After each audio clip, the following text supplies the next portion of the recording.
Yeah. Family, y'all. Just keep it tight, keep it tight, keep it tight. Oh, right. Yeah. Here we go. My assignment was the Gospel of John, chapter 9. In this chapter, Jesus heals a man born blind. And the disciple asks Jesus if the blind man or his parents have sinned such that the man was born blind. And Jesus states that this happened so that the works of God might be displayed in him. And Jesus states here also that he is the light of the world. The most important part, I think, one of the important parts, is that Jesus spits on the ground and he makes some mud or clay with some saliva, and puts it on the man's eyes, and then tells the man to go and wash in the pool of Siloam, that means sent. So the man went and washed and came home seeing. So all of a sudden, he's not blind anymore, even though he was born blind. And I want to say that it's interesting at this point that it took the blind man who did not see, never before had seen, it took him the ability to hear Jesus first. Hearing is important, and seeing becomes important. And I think that's part of our life as well, in listening to Jesus' proclamations and listening to the word and understanding and being able to see.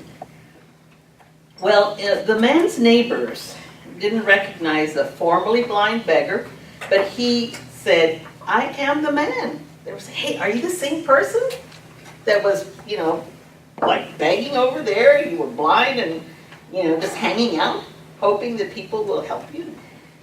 "Yeah, I'm the one." Oh, they didn't recognize him because he wasn't a blind beggar anymore. He could see. So when they asked him how his eyes were open, he told them. And I have to say, as an aside, he never changed his story. He said the same thing factually. Hey, this and this and this happened, and now I can see. So he's just relaying the truth as he perceived it as things happened to him. And so he told them what happened. And when he is asked, where is Jesus? He says, "I don't know." He doesn't take responsibility for Jesus or anything other than he can see. So they brought the man, the formerly blind beggar, to the Pharisees. And that day that Jesus made the mud or clay to heal the blind man was a Sunday. The Pharisees asked the man how he received his sight. He repeated his story. The Pharisees noted that Jesus was not from God, as he did not keep the Sabbath. That was a rule. So if you make clay or mud, it's like work. You go build a building with mud or clay, and so it's work, and you're not supposed to do that on the Sabbath, so that's against the law. And so they figured Jesus was not of God. But the others of the Pharisees asked, "Well, how can a sinner perform such signs?" Meaning, if he's not of God and he's a sinner, why can he make blind people see? How can he do that? That's not possible, is it? So they asked the formerly blind man what he had to say about Jesus. They basically asked him to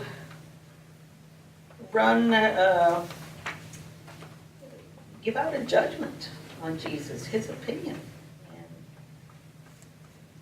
the blind man, who never before has seen, decides, hey, got to be a prophet. So he says, he is a prophet. The Pharisees still didn't believe that he had been blind. Can you think about that? How many times they have to know to believe that this man was blind at one time? So what they did is, they didn't believe he had been blind and that he received his sight, so they sent for his parents. The parents who gave birth to a blind son, imagine how they felt. All of a sudden, this adult man who's been blind all his life, their son, is in the spotlight. And the parents have to come in to say, yeah, he's our son, and yes, he was born blind, and we're confirming that. Because the Pharisees require it, they're the law, they have to respond. But they're afraid. So the parents confirmed that, yeah, the son was here, theirs, and he was born blind, but they didn't know how he can see now or who opened his eyes. And they told him, well, ask the son. He's of age, he's an adult. They were afraid of the Pharisees because the Pharisees had the power to kick him out of the synagogue forever. And that's like total outcasts. I mean, it's way out of their societal acceptance.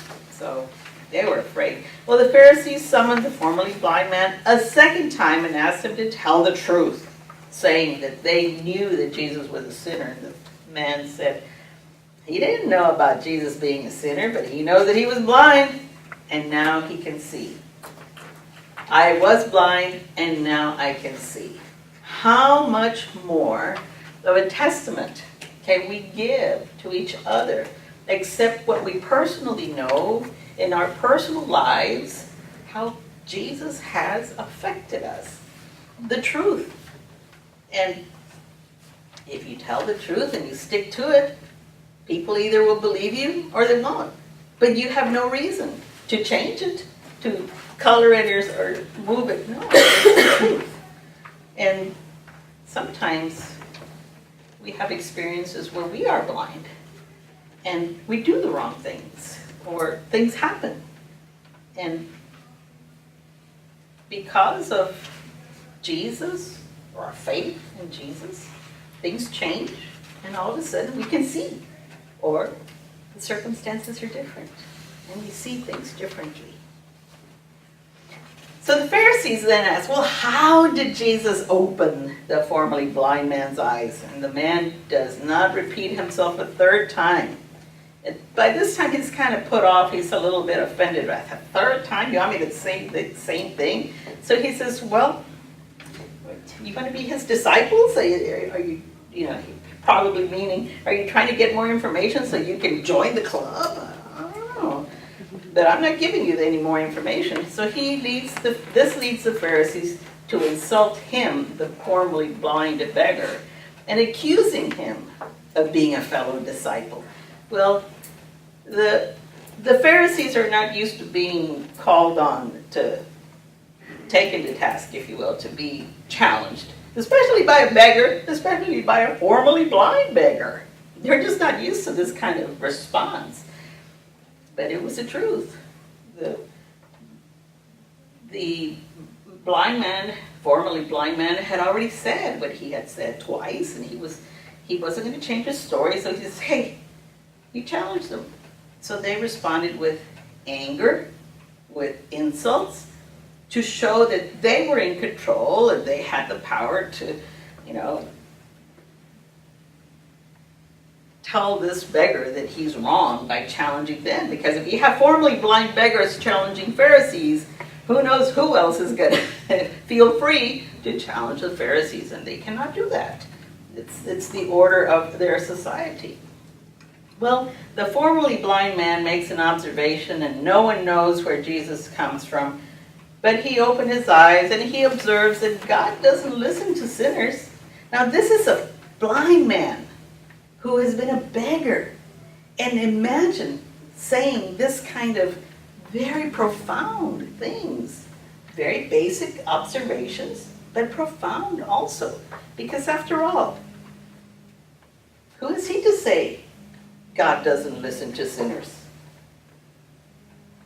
Well, the teachings, he understands the teachings, and these people are Pharisees, so he's basically just telling them what they already know, probably inspired of God, and it's true. So he says, God doesn't listen to sinners, but only to godly persons who do his will. Well, that puts Jesus in a whole different light. All of a sudden, he may not be in the suspect category, but a godly person who does God's will.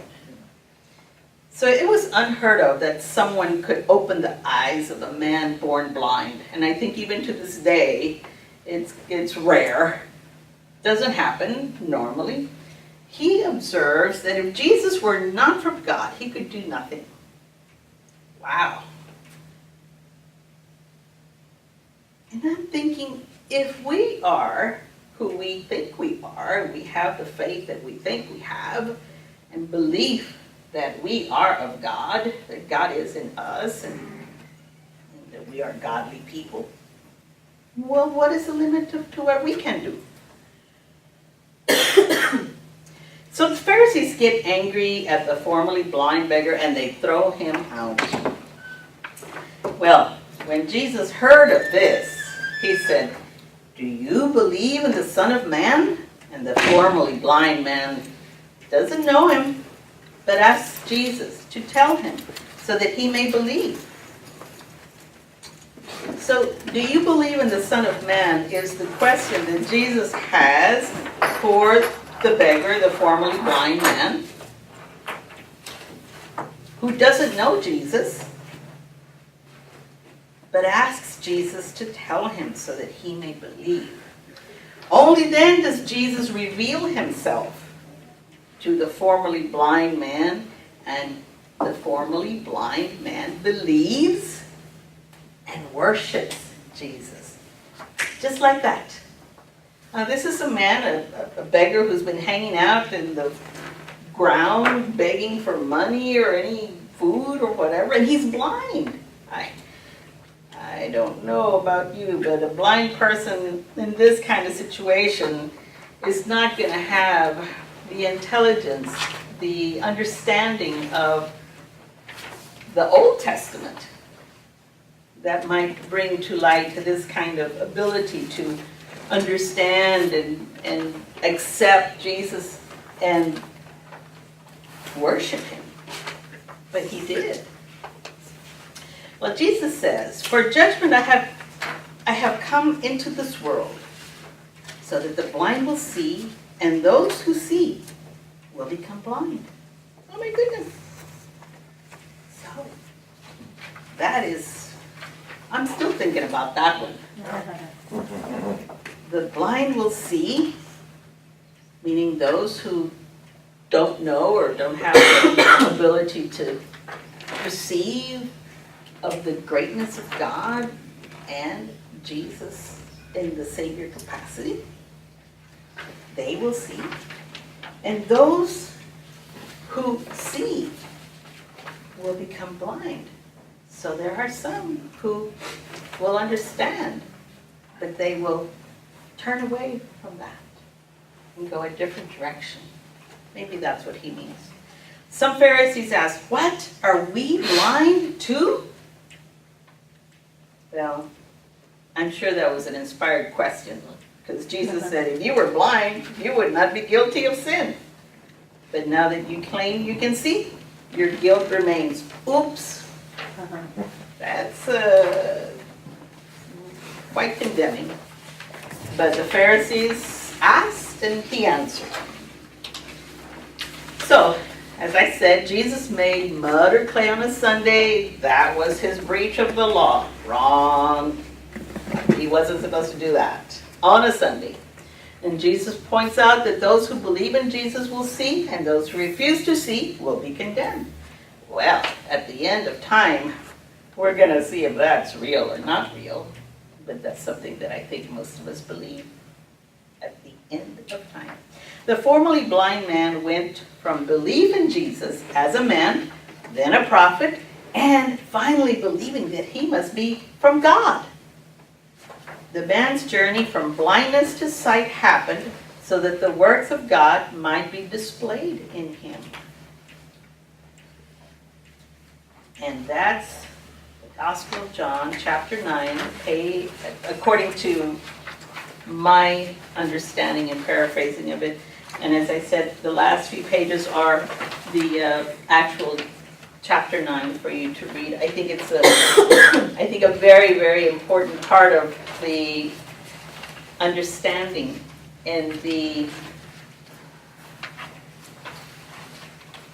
representation, the blindness that we all might feel some days, that we can't see exactly where we're going. We can't, our belief is stretching, and yet this particular person who was physically healed would be such an elementary concept to our complicated situation or question in our personal life. Thank you.